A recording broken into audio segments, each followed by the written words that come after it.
ఓం నమో నారాయణాయ. ఓం నమ శివాయ. శ్రీ మహాలక్ష్మీ నమ. శ్రీ మాత్రే నమ. ఏబిఎన్ ఆంధ్రజ్యోతి ధర్మ సందేహాలు కార్యక్రమానికి స్వాగతం.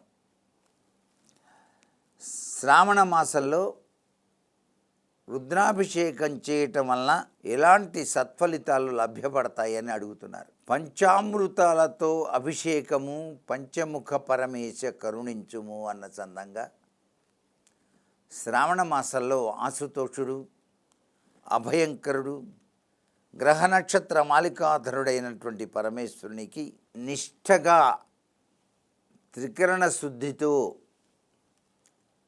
వివిధ రకాలైనటువంటి ద్రవ్యాలతో అభిషేకార్చన నిర్వహించాలి.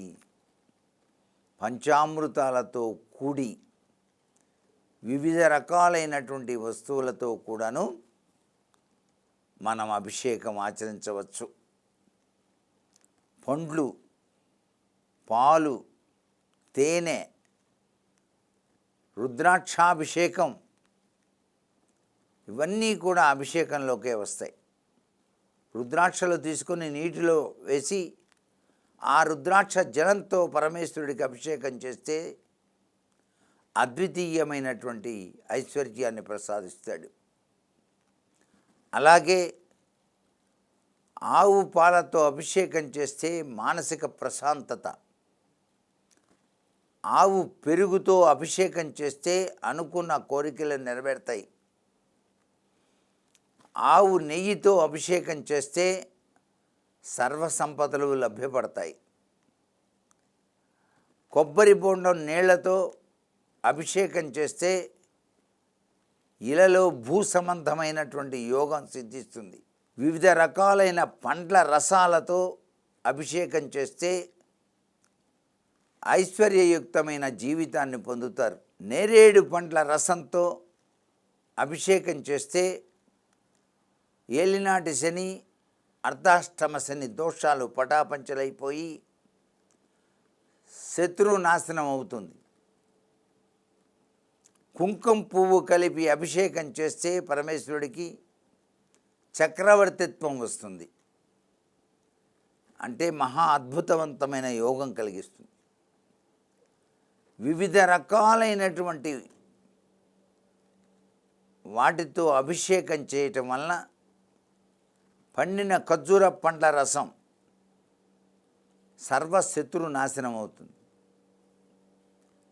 ఇంత గొప్ప అదృష్టాన్ని కేవలం అభిషేకం చేయటం వల్లనే మనం పొందుతాం. అందుకే శ్రావణ మాసంలో శివాభిషేకం అద్వితీయమైనటువంటి ఐశ్వర్యాన్ని, మనం కోరిన కోరికలన్నీ కూడాను నెరవేర్చుకోవడానికి ఆస్కారం ఎంతగానో ఉంటుంది. రుణగ్రస్త విమోచనం అవుతుంది. ఆరోగ్యవంతమైన జీవితాన్ని గడుపుతాము.